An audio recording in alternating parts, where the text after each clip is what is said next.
Hey everyone, at the World Tea Expo, I will explain how to make a video as this one and the one following from Satemwa.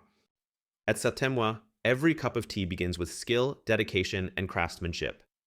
For over a decade, Emma has been at the heart of this journey, nurturing each leaf with care. For 15 years, Emma has honed the art of handcrafted specialty teas. Her commitment ensures that every batch meets the highest standards, reflecting her passion and expertise in every sip. From delicate white teas to complex oolongs, Emma oversees each step of the process. She makes sure that the tea is meticulously rolled and dried, unlocking the best flavors and aromas in every batch.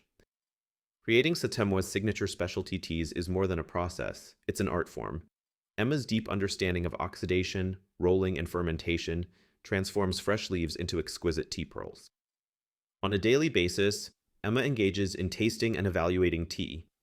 She assesses color and aroma, ensuring that only the finest, handcrafted batches make it into your cup. Her smile reflects the joy she finds in her work, with a steaming cup of tea always nearby.